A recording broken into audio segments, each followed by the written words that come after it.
রাখা, নাম যেন উল্টা পাল্টা না হয়।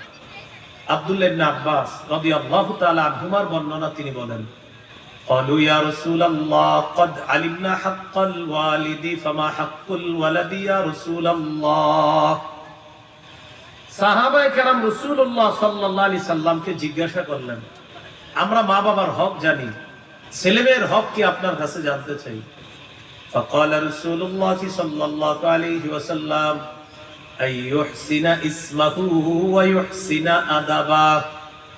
মা বাবার জন্য কর্তব্য শিশুর সুন্দর নাম রাখা এবং তাদেরকে সুন্দর শিষ্টাচারের মাধ্যমে বড় করা। তাহলে সুন্দর নাম রাখা এটা কর্তব্য। আবু দাউদ 4949 নম্বর হাদিস। قال رسول الله صلى الله عليه وسلم أحب الأسماء إلى الله عبد الله وعبد الرحمن। আল্লাহর কাছে সর্বাধিক পছন্দের নাম আব্দুল্লাহ, আব্দুর রহমান। সর্বাধিক পছন্দের নাম আব্দুল্লাহ, আব্দুর রহমান। একটি হাদিস শোনাই, এরপর আপনারা বুঝবেন নামের কতটা গুরুত্ব। ভালো নাম। সহিহ বুখারী 6193 নম্বর হাদিস। কোন কিতাব?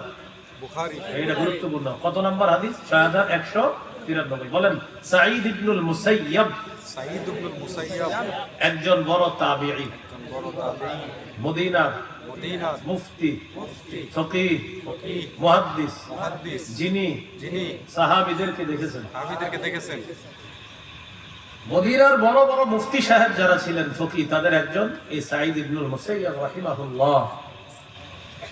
তিনি বলেন, আমার দাদার নাম হলো হাজনুন। এই দাদার নামটা মুখস্থ করেন। কি নাম? হাজনুন অর্থ দুঃখ।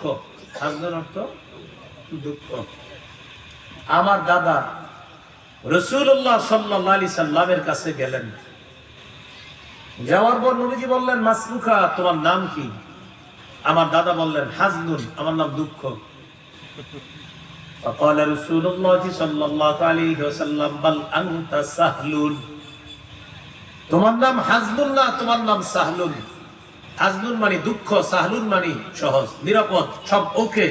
এই হলো সাহলুন। এখন থেকে তোমার নাম সাহলুন, হাজনুন না। এটা পাল্টাও। আমার দাদা বললেন, মা আনা বিমুগাইরিন ইসমান সাম্মানিহি আবি। আমার আব্বা আমার যে নাম রাখছে, এই নাম আমি পাল্টাবো না, পরিবর্তন করব না। নবী বলছে নাম পাল্টাবো না, আমার আব্বা রাখছে। বর্তমান জামানায় এই রোগ আমাদের অনেকের মধ্যে আছে।